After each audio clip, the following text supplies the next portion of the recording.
wabarakatuh. Pertama-tama saya ucapkan terima kasih untuk Teh Lastari selaku atasan saya yang menjabat sebagai tim leader di tim saya yang sudah berkenan untuk waktunya menyempatkan sesi wawancara yang akan saya rangkum untuk keperluan tugas saya. Untuk mungkin pertama-tama perkenalan diri. Baik, nama saya Lastari Widya Putri. Saya di sini menjabat sebagai tim leader di bagian controlling mall. Mungkin langsung aja ke pertanyaan yang pertama. Apa yang ketahui tentang perusahaan ini? Baik, PT Toyen Indonesia merupakan perusahaan pembuat sepatu sport yang dan sendal bermerek Nike dan salah satu anak perusahaan dari PT Kocan Group Indonesia. Didirikan tahun 2016 di area kerja dengan area lahan hijau yang luas sehingga menampung 12.000 karyawan dan berlokasi di Cianjur, Jawa Barat. Produk yang dihasilkan akan diekspor ke beberapa destinasi seperti Korea Selatan, Amerika, Jepang, bahkan di Indonesia sendiri. Pertanyaan yang nomor 2, apa yang ketahui tentang visi dan misi dari PT Toyen Indonesia? Yang pertama, untuk visinya yaitu memimpin dalam inovasi dan dalam rantai pelayanan sepatu yang terbaik selalu. Yang kedua itu maksudnya dari itu memimpin dalam inovasi di mana perusahaan ini selalu melakukan inovasi, dengan kata lain menciptakan terobosan baru terhadap produk dan memberikan peluang kepada karyawan dengan ikut berkontribusi untuk perbaikan area kerja. Yang kedua ada misinya, yaitu menciptakan, membuat, mengantarkan produk berkelas sehingga tepat waktu dan dengan prinsip berkelanjutan, di mana perusahaan selalu menciptakan target atas request buyer dan selalu mengedepankan kualitas di samping memenuhi kuantitas. Untuk moto perusahaan sendiri, yang pertanyaan nomor 3 itu dalam moto perusahaan yang berbunyi work safely, go home happily, mengapa perusahaan menerapkan moto ini? Untuk perusahaan ini menganggap karyawan sebagai aset perusahaan. Untuk itu perusahaan selalu mementingkan keamanan dan kenyamanan di area kerja dengan menerapkan protokol kesehatan dan selalu mengecek kelayakan mesin secara berkala.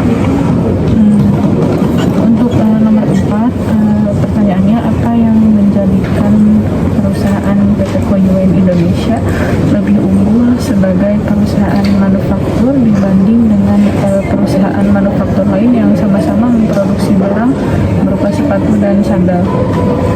Karena perusahaan ini memiliki beberapa keunggulan, antara lain yang pertama itu perusahaan menerapkan sistem karyawan tetap, yang kedua adanya jaminan seperti jaminan BPJS kesehatan dan ketenaga kerjaan, yang ketiga itu adanya klinik perusahaan sebagai fasilitas kesehatan perusahaan, yang keempat adanya kelonggaran waktu kerja dan fasilitas untuk ibu menyusui, yang kelima itu adanya program-program lain yang menunjang keberlangsungan hidup karyawan dan unit perusahaan.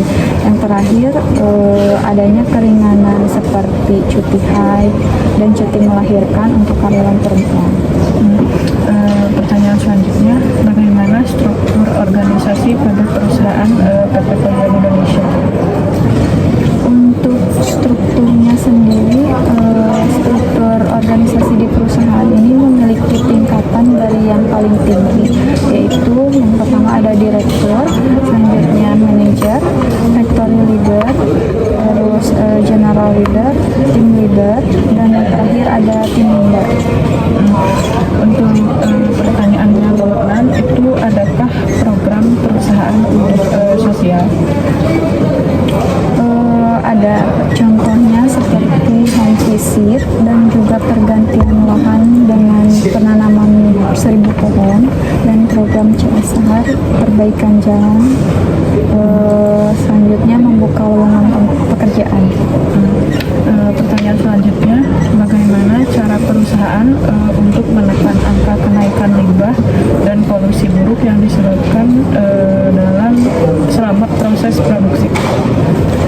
Untuk perusahaan ini merupakan perusahaan yang berstandar tinggi, menggunakan mesin-mesin canggih yang beroperasi dengan modern, didesain sedemikian rupa untuk meringankan asap polusi yang dihasilkan selama proses produksi, dan adanya filter udara di setiap gedung produksi untuk sirkulasi udara, dan untuk limbah berupa material karet dan kain dan kulit sisa produksi melalui proses recycle untuk dijual kembali dan menambah profit perusahaan.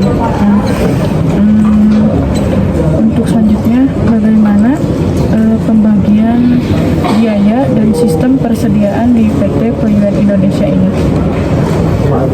Perusahaan membagi arus pembiayaan menjadi 3 biaya. Yang pertama itu ada biaya bahan baku, yaitu biaya untuk bahan-bahan yang digunakan dan menjadi bagian dari produk jadi. Contohnya seperti material kulit, kain, karet, lem, dan lain sebagainya. Yang kedua itu ada biaya tenaga kerja, contohnya seperti karyawan perusahaan lokal dan luar. Yang ketiga itu ada biaya overhead. Biaya overhead adalah biaya pabrik selain bahan baku dan tenaga kerja langsung. Biaya ini tidak dapat diidentifikasikan secara langsung dengan barang yang dihasilkan. Contohnya seperti biaya ekspor, perlengkapan perusahaan, kerusakan mesin, dan yang lainnya. Persediaan manufaktur terdiri dari 3, yaitu yang pertama ada persediaan bahan baku, yang kedua ada persediaan barang dalam proses, dan terakhir itu ada persediaan barang jadi. Pertanyaan selanjutnya, adakah peluang untuk pengembangan karir di perusahaan ini? Tentunya ada. Upskilling di era new normal ini sangatlah penting. Perusahaan akan banyak berinvestasi dalam pelatihan karyawan, dan untuk karyawan yang sudah upgrade skill itu bisa mengajukan diri naik jabatan. Untuk pertanyaan terakhir, bagaimana prospek perusahaan untuk kedepannya? Perusahaan akan menjaga kualitas produksi serta mencapai target produksi dengan memonitori hasil produksi secara aktual, selalu melakukan kegiatan sosial seperti perbaikan jalan dan melakukan kegiatan house visit karyawan. Tidak lupa juga untuk faktor SDM, di mana perusahaan melihat dari segala aspek peningkatan riset pasar dan terus menjaga K3. K3 itu kesehatan keselamatan kerja. Mengecek penggunaan mesin agar dapat menyuplai produksi dan memastikan kenyamanan dan keamanan di lingkungan area kerja.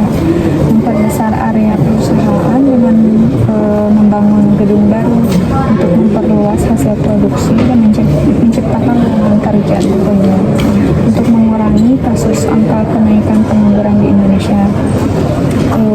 Selanjutnya, mengedepankan kualitas dan kuantitas barang yang diproduksi, melakukan evaluasi berkala terhadap SDM dan beberapa faktor-faktor di perusahaan untuk keberlangsungan perusahaan. Mungkin itu adalah pertanyaan terakhir. Terima kasih untuk Lastari atas waktunya. Sekali lagi saya ucapkan terima kasih.